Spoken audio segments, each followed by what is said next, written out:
So in this video, I'm going to be talking about how to draw Fischer projections. And what I'm going to be doing is I'm going to take a molecule that's in a wedge-dash notation and I'm going to be converting it to a Fischer projection. Now keep in mind that Fischer projections, they tend to be used to represent carbohydrates / sugars, so that's going to be the main molecule of interest in this video. But before we get to carbohydrates, I just wanted to briefly explain what a wedge-dash notation is using a simple hydrocarbon. So in a wedge-dash notation, a solid black wedge means that the functional group attached to this wedge is sticking out of the page, while for a dashed line, the functional group attached to this dashed line is sticking or pointing into the page. So black solid wedge pointing out, dashed line pointing in. Okay, so that's a wedge-dash notation. So now for carbohydrates. Carbohydrates are composed of carbon, hydrogen, and oxygen. And there are two main types of carbohydrates. We've got aldoses and ketoses. Aldoses contain an aldehyde group, while ketoses contain a ketone group. For aldehyde groups, you've got an H atom that has to be covalently bonded to the carbonyl carbon. For a ketone group, you cannot have an H covalently bonded. Instead, you have two different R groups. You have an R and an R prime, because they can be the same group, but they can also be quite different. So that's why we have an R and an R prime, just to distinguish them. And for the R and R prime groups, they're just substituents or groups that have to contain carbon. So you basically have to have a carbon atom here, you have to have a carbon atom here, and then you can have anything else after those carbon atoms, and therefore you have a ketone group. If you replace one of these groups with a hydrogen atom, congratulations, you have an aldehyde group instead. Okay, so now let's cover the overall Fischer projection format. And the beauty of a Fischer projection is you don't have to worry about solid black wedges and dashed lines anymore. You don't have to worry about this absolute stereochemistry as much, because in a Fischer projection, you've got horizontal lines and you've got vertical lines. The horizontal lines represent the solid black wedges, while the vertical lines represent the dashed lines. Okay, so here's the overall format for aldoses and ketoses. At the top, for an aldose group, you've got your aldehyde group, you've got your CHO group, and for the ketose group, at the top, you've got your ketone group. You've got your C double bond O, your carbonyl group, attached to CH2OH. Okay, and so this is a ketone group because you've got a carbon atom directly bonded here, and you can have anything else after the carbon atom, but because we have the carbon atom here, we have a ketone group. If we didn't have the carbon atom here, if we just had an OH, we would have COOH, we would have a carboxylic acid, and therefore we wouldn't have a ketone group anymore, and we wouldn't have a ketose anymore. Okay, so just keep in mind it has to be C double bond O, CH2OH for this to be a ketone group. And also for both aldoses and ketoses, at the bottom you always have a CH2OH group. At the bottom of the vertical line, these groups are always present. So for the horizontal lines, on both sides, you can either have a hydrogen atom or you can either have an OH group. So it can be H or OH, H or OH, H or OH, H or OH, okay?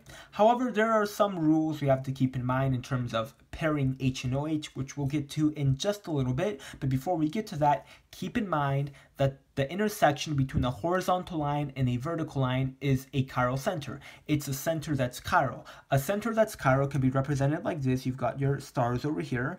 And a center that's chiral basically means that there are 4 different substituents or 4 different things bonded to the carbon atom over here. Okay? And finally, before we get to the H and OH rules on the horizontal lines, how do we determine the number of horizontal lines? So basically, the number of horizontal lines is equal to the number of carbon atoms that are not in the aldehyde group, not in the ketone group, and not in the CH2OH group. And we're going to have a few examples where we determine the exact number of horizontal lines. So another key rule to take into account for Fischer projections is that for a horizontal line, you cannot have 2 H's. You cannot have 2 OH's. If you have an H atom on the left side, you have to have an OH atom on the right side. And if you have an OH atom on the left side, you've got to have an H atom on the right side. So why do we have this rule? Why are these two not allowed and why are these two allowed? It's because before I discussed that when you have an intersection between a horizontal line and a vertical line, you have a center that's chiral. Once again, a center that's chiral has 4 different things bonded to it. So if you have 2 hydrogen atoms, you do not have a center that's chiral, you have an achiral center because you have two of the same substituents. Therefore, you cannot have four different things bonded to it. But if you have this over here, if you have this over here, then you do have a center that's chiral because you would have four different things bonded to it, because what's on the top is always different from what's on the bottom in both of these cases, just like I showed here. What's on the top is always different from what's on the bottom, okay? So, now that we've covered these conventions, before you actually convert your carbohydrate that's in a wedge-dash notation to a Fischer projection, the wedge-dash carbohydrate has to meet the following criteria. So first of all, the molecule should be in a vertical position. So here in the wedge-dash hydrocarbon, let's imagine we have a wedge-dash carbohydrate instead. It can't be in this format. It's got to be in a vertical position like so. So you basically got to do a 90-degree rotation. We're going to have an example of where we do that. And when you do this 90-degree rotation, if it's necessary, the aldehyde/ketone group should always be at the top, and the CH2OH group should always be at the bottom, just like so in the final Fischer projection format, okay? And the second main rule to take into account is that the CH2OH group in the wedge-dash carbohydrate notation, it has to be in this following format. You have to have this band over here, and you don't have to show the hydrogen atoms, because you know we have a C here, and because carbon has to have 4 bonds in order to be stable, you've got to have a CH2 group over here. But anyways, it has to have this particular bend, okay? It has to have this particular bend, the CH2OH group. Now, if your CH2OH group has this bend in the vertical format, then you have to flip it. You have to flip it like so. Flip it like so you can have your CH2OH bend in this format. However, if you have to do a conversion from this to this, all of the corresponding stereochemistry basically switches. So for a wedge-dash carbohydrate in this format, all of the black wedges that are above the CH2OH group, once you do this flip so you can get it in this format, all of the black wedges here are now dashed lines, and all of the dashed lines here are now black solid wedges. And we're going to have examples where we do that as well. So once these conditions are met, now you straighten the molecule. What do I mean by straighten the molecule? Well, now you have it in the vertical position, and the CH2OH groups and the aldehyde and ketone groups are in the format they should be. So you basically straighten the molecule like a string. Just straighten it like a string so you can have your straight molecule, just like in a Fischer projection. You straighten it, and then you have to take the following rules into account. Now we have to look at the OH group that's above the CH2OH group. Now remember, when you have your molecule in the wedge-dash notation, the CH2OH group needs to have this bend. So for the OH group above the CH2OH group, so this OH group over here, if the OH is bonded to a black wedge, the OH is moved to the right side in the Fischer projection. So when you have this in the wedge-dash notation, it becomes this in the Fischer projection. You've got your CH2OH group at the bottom over here, like always, and you can either have H or OH on the horizontal line. So if your OH goes to the right side, because this has to be a center that's chiral over here, we have to have a center that's chiral. This has to be an H. This cannot be an OH, just like we previously discussed. So if we have the OH attached to a dashed line, the OH group is going to remain on the left side of the Fischer projection. So now we're going to have this now. So we've got an OH here, and because this is a center that's chiral, this has to be a hydrogen atom, and you've got your CH2OH group at the bottom, like always. So now that we've dealt with the OH that's directly above the CH2OH group, we have to look at the sequence of OH groups that are above this OH group. So in other words, we've dealt with this OH group. Now we have to look at all of the OH groups above this one, okay? So if we have an alternating sequence of OHs attached to black wedges and OHs attached to dashed lines, then all of them are on the same side. But this alternating sequence of solid dash, solid dash, solid dash, this sequence has to be uninterrupted. So here in this example, we've got solid dash, solid dash. This sequence is uninterrupted. Therefore, all of these 4 OHs are going to be on the same side of the Fischer projection. However, we've got the molecule in a wedge dash notation, so what we're basically going to be doing is we're going to straighten it like this. We're going to be straightening the string like so. So now we've got our CHO, your aldehyde group at the top. You've got your CH2OH group at the bottom. And remember, this CH2OH group, it has the proper bend that we want, so we don't have to flip anything. Now we're going to look at the OH group directly above the CH2OH group. Because this OH is attached to a black wedge, it's going to go to the right side, so it's going to the right side over here.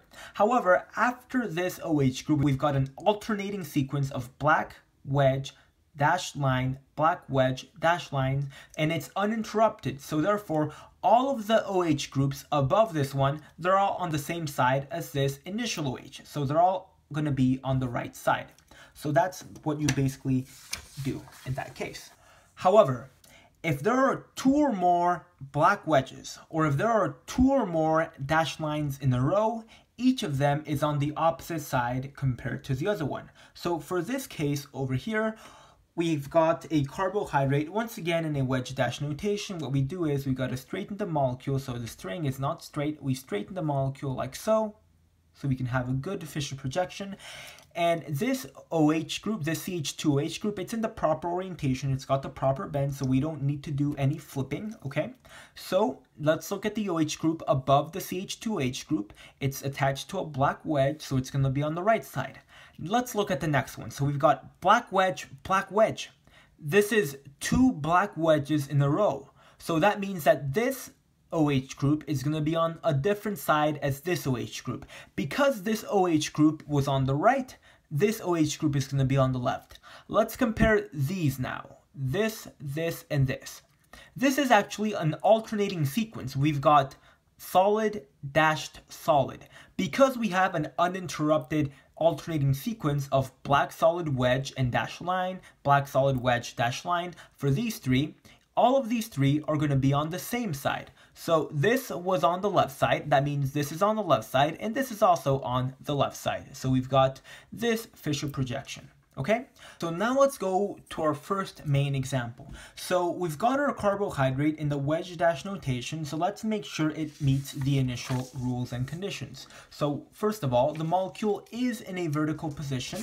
It's in a vertical position, and the aldehyde group over here, so we have an aldose, the aldehyde group is at the top and the CH2OH group is at the bottom. And in addition, the CH2OH group, it has the proper bend, so we don't need to do any flipping. So therefore, we can go directly to straightening the molecule like so. So this is what we're going to do. We've got a huge vertical line over here. You've got your aldehyde group at the top. You've got CHO, you've got CH2OH. So now, how many horizontal lines should we have?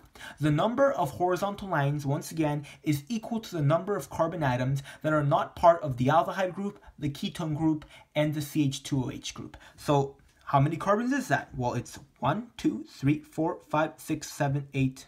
8 carbons. So we're going to draw 8 horizontal lines. 1, 2, 3, 4, 5, 6, 7, and 8. Okay, 8 horizontal lines, 8 carbons that are not part of the aldehyde group and the CH2OH group in this particular case. All right, so now let's look at the OH group directly above the CH2OH group. So this OH group is attached to a dash line. This means that this OH group remains on the left side. So we're just going to write it over here.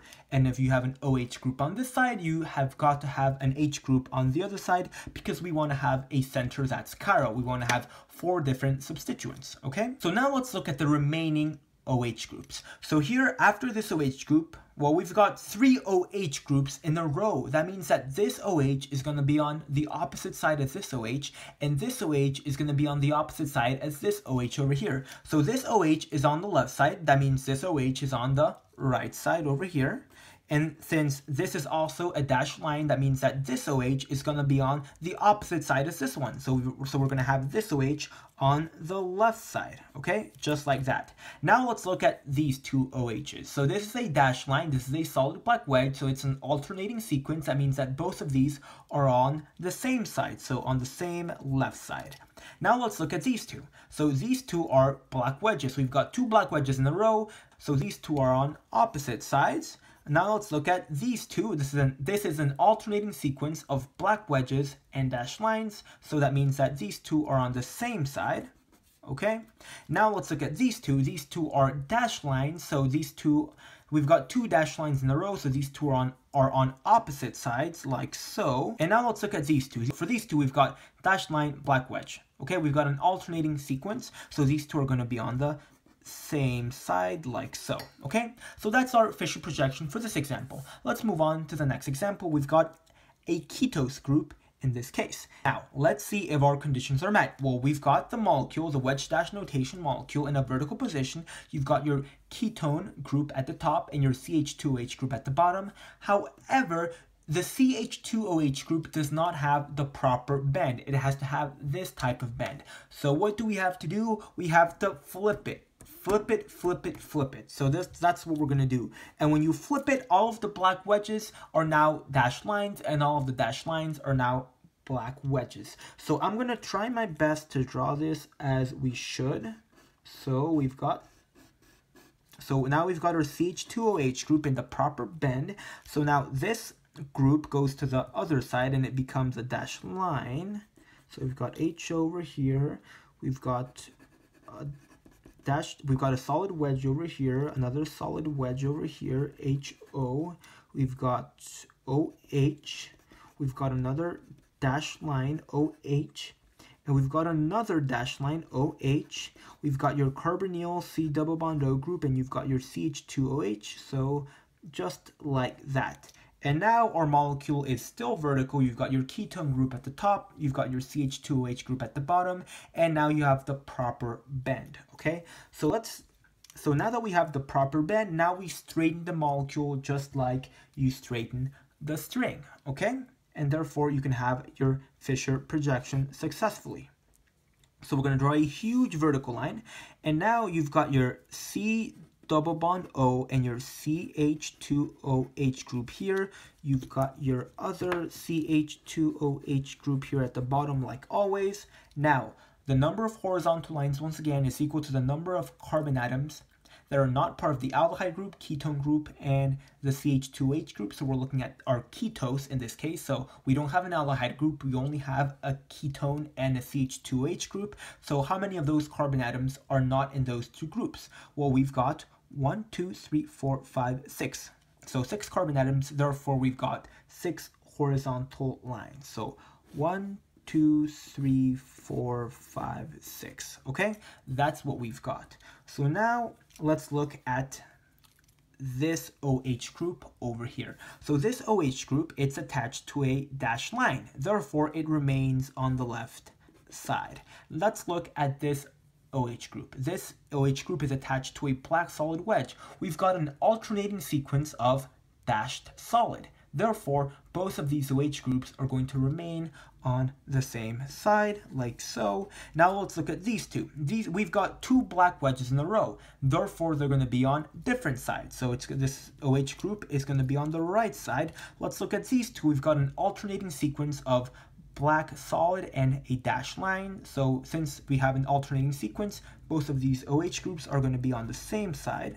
Now we're going to look at these OH groups. Well, we've got 3 dashed lines in a row, so therefore this is going to be on the opposite side as this OH, and this OH is going to be on the opposite side as this OH. Since this OH is on the right side, then this OH is going to be on the left side.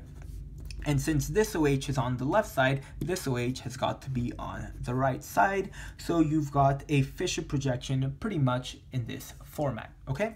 And let's go to our third and final example for this video. So an interesting thing to take into account here is that unlike examples 1 and 2, this molecule in the wedge-dash notation, it's not in a vertical position. Therefore, we've got to do a 90-degree rotation. And when you do your 90-degree rotation, your CH2OH group has got to be at the bottom, and your aldehyde group has got to be at the top. So we've got an aldose over here, and we just have to do the 90-degree rotation. And we're going to do the 90-degree rotation like so. So here is your aldehyde group over here. Let's do some of the bend. So you've got your CH2OH group over here, you've got your dashed line, you've got your black wedge, you've got another black wedge, and you've got a dashed line over here. So it's pretty much just take this molecule, rotate it by 90 degrees like so, and you've got it in this format. It just takes a little bit of practice, but you should be able to get the hang of it.